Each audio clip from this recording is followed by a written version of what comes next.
Bon, suite à l'interview de Alexandre de chez Samsung qui nous a présenté cette fameuse Samsung QN90F, je me suis dit on va la tester et vous faire un petit retour en vidéo. Bien évidemment, pour toute la fiche technique, je vais devoir lire parce qu'elle est hyper longue de tout ce que cette télé comporte. J'ai pu la contrôler avec ma montre, je vous montrerai ça. C'était un petit peu fastidieux au départ, je préfère le dire. En tout cas, n'oubliez pas de me mettre un like, de me mettre un commentaire, de vous abonner. C'est parti pour la vidéo.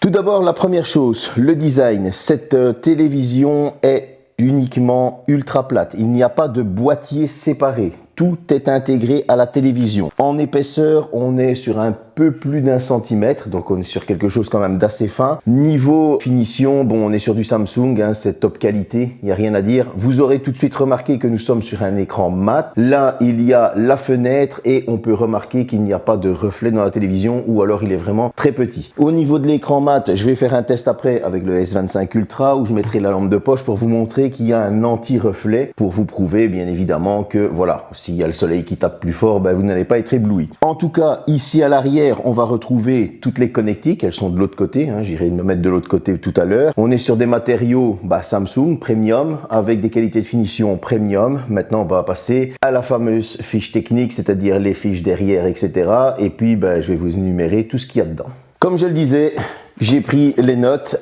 donc ça c'est vraiment toutes les catégories de télévision Samsung avec les spécifications. Sur cette télé, on va retrouver 4 ports HDMI 2.1, dont un qui est dédié au eARC. Vous allez avoir une fiche optique, bien évidemment. 2 ports USB-A, voilà. Vous allez aussi avoir pour le câble RGB, une fiche RGB. Et puis vous aurez les fiches antennes traditionnelles. Bon, je vais vous lire toute la fiche technique, ce que comporte la télévision en général, l'image, le design, le son, etc.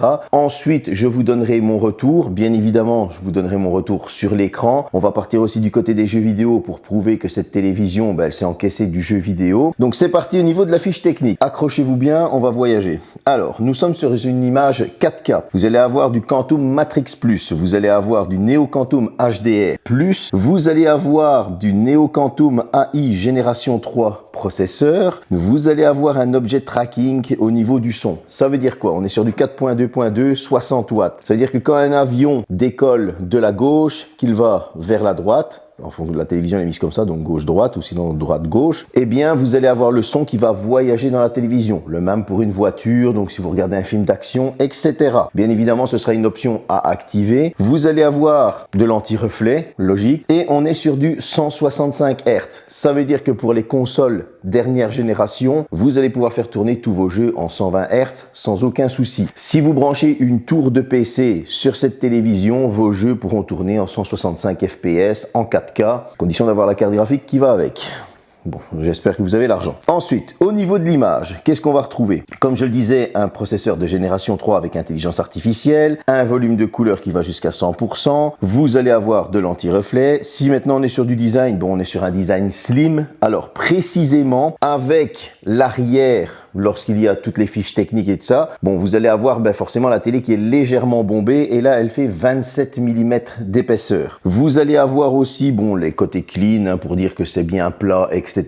Ça, voilà. Au niveau du son, on est sur du Q-Symphony. Bon, vous le savez, ils m'ont prêté une barre sound aussi pour faire un essai son avec le Music Frame que franchement, j'ai adopté et que je pense clairement en prendre 2. Pour mettre avec ma propre barre son. Vous allez avoir du de l'OTS plus, donc là c'est ce qu'on expliquait où le son voyage lorsqu'il y a une voiture qui voyage dans le film par exemple. Vous allez avoir de l'adaptative Sound Pro, donc ça il faudra l'activer, vous le mettez en mode intelligence artificielle et le son va s'adapter en fonction de ce que vous écoutez comme musique. Franchement ça marche assez bien parce que j'ai écouté de la musique avec le Music Frame, avec la télévision et ça s'adapte très bien. Vous allez avoir du Dolby Atmos, logique, et attention ce n'est pas du Dolby Atmos virtuel, on est sur du vrai Dolby Atmos. Solar Cell Remote, bon, ça c'est pour les gens qui veulent tout simplement économiser les piles, les petites télécommandes se rechargent avec la lumière. Vous allez avoir le SmartThing pour connecter toute votre maison, et pour moi qui est joueur c'est intéressant parce que je peux connecter par exemple mes Philips Hue à SmartThing. SmartThing va jouer les lampes, si je mets de la musique par exemple, eh bien les lampes vont jouer grâce à SmartThing en fonction de la musique. Idem pour les jeux vidéo, il faudra simplement mettre votre console dans SmartThing. Bon, la PlayStation 5 j'ai pas réussi, en tout cas pour la Xbox ça marche. Vous allez avoir du cloud gaming, bien évidemment ça c'est grâce au Xbox Game Pass, donc vous allez pouvoir jouer à des jeux en cloud si vous n'avez pas de console de jeu. Comme vous avez déjà mis un certain prix dans cette télévision, il vous suffira d'acheter une manette, la connecter en Bluetooth, parce que oui, elle est Bluetooth, et bien donc vous pourrez ensuite jouer à vos jeux en cloud. Je vous conseille pour cette partie-là du cloud gaming de passer en filaire et non en Wi-Fi. Vous allez avoir forcément une connexion beaucoup plus stable, et donc pour le cloud, c'est mieux. 165 Hz et du FreeSync Premium Pro. Pour les joueurs, vous savez que le FreeSync est intéressant. Par exemple, sur un écran PC que j'ai testé, il y avait ça, et honnêtement, on voit une belle différence. Ça fait quoi? C'est que ça empêche les déchirures au niveau de l'image quand ça bouge vite. Bon, je le dis grossièrement, et au moins comme ça peut vous aider à avoir le dernier kill, par exemple dans une partie de Fortnite, et que ça bouge super vite. Concernant l'intelligence artificielle, on est sur un neuronal network. Vous allez avoir du 4K upscaling par intelligence artificielle. Ça veut dire que si vous avez une image en Full HD, il va améliorer cette image jusqu'à la 4K grâce à l'intelligence artificielle. Vous allez avoir du Real Depth Enhancer Pro, vous allez avoir de AI Motion Enhancer Pro, de l'Active Voice Amplifier Pro. Toute cette partie d'intelligence artificielle n'est là que pour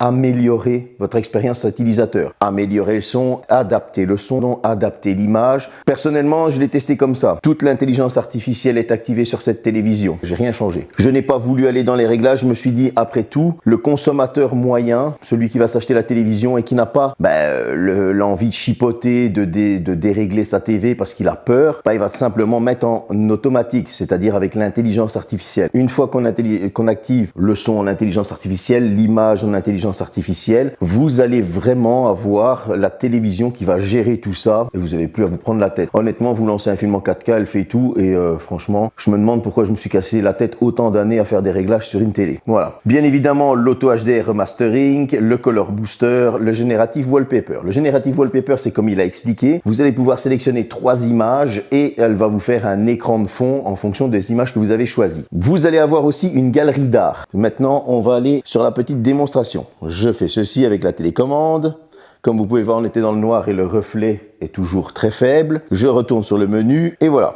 Vous allez aller sur le côté ici et là vous avez art. Une fois qu'on sélectionne ça, vous rentrez dans ce menu et vous allez pouvoir sélectionner. Toutefois, et ça a été à ma grande surprise, il y a un abonnement. Si par exemple, on prend du Van Gogh, vu qu'on est en Belgique, on sélectionne un cadre de Van Gogh, vous pouvez voir que vous pouvez essayer le mode art, mais il y a un abonnement. Et ouais, à l'heure actuelle, les amis, rien n'est gratuit, c'est comme ça. Mais en tout cas, si on part en essai, il va vous afficher tout simplement votre tableau, et honnêtement c'est assez bluffant parce que si vous vous en rendez compte, on est quand même sur le tableau de Van Gogh, on est sur une superbe image, pas d'éblouissement. Je ne sais pas s'ils vendent en option les cadres, si vous l'accrochez au mur pour que ça fasse cadre, mais en tout cas c'est assez bluffant au niveau de l'image. Bon, bien évidemment dans les menus, si on retourne encore une fois, vous allez avoir les réglages, donc les paramètres, tout ce qui est connecté. Une fois qu'on vient ici, vous allez avoir SmartThing, Samsung TV+, avec lequel vous pouvez quand même avoir des chaînes de télévision via Internet. J'ai remarqué que je l'ai vu seulement là. Je l'ai ça sur la mienne aussi, je le savais même pas, c'est en fouinant. Netflix, Prime Video, Disney+, etc., etc.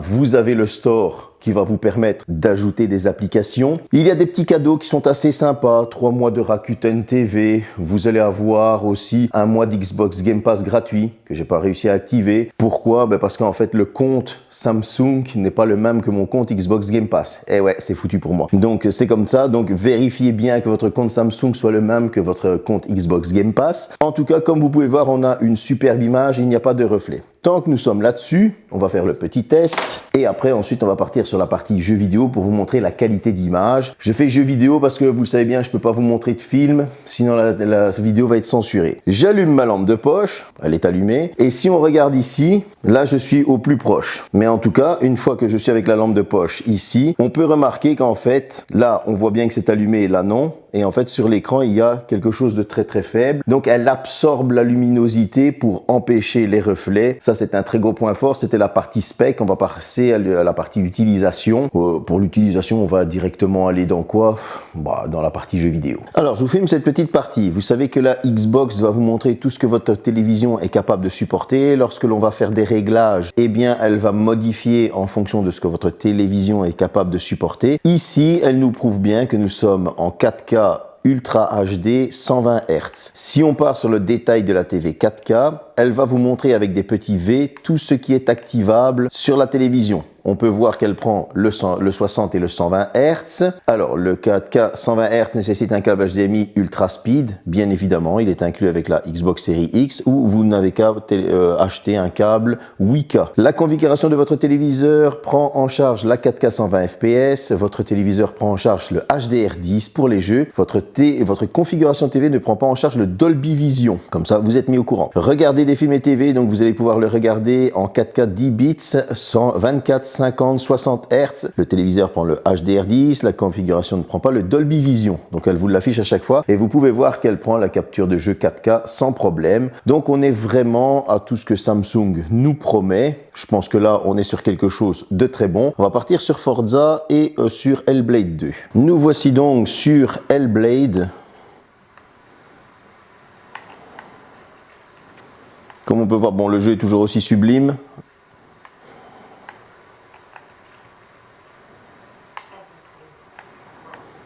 Je vous montre quelques secondes du jeu pour vous montrer qu'on est au maximum de la qualité d'image de la Xbox Series X.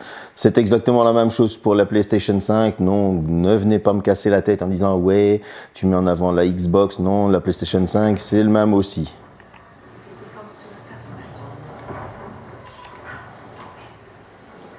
Je vais vous montrer un petit peu de Forza Horizon 5. Je fais cette petite pause pour vous montrer, donc là je suis en train de mettre à jour Forza et vous pouvez voir qu'en fait la télévision est en train de télécharger, que ce soit en Wi-Fi ou en câblé, parce que là je suis passé en câblé pour tester. On tourne entre 600 et 700 MB seconde. Bon, il faut que le serveur bien évidemment y suive, mais en tout cas on a quand même des poussées de téléchargement qui sont assez hautes. Bien, nous sommes sur Forza Horizon 5, j'ai coupé le son parce que les musiques dedans, sinon libre de droit, etc. Ici je vais vous montrer une petite démo de Forza en 120 Hz sur de la 4K. Comme vous pouvez le voir, on est quand même sur quelque chose d'hyper fluide. Les flous sont super bien gérés. J'ai perdu un peu la main aussi. Comme on peut le voir, on est sur quelque chose de franchement nickel au niveau de l'écran. Là, je suis en train de vous parler et je fonce dans les arbres, tout va bien.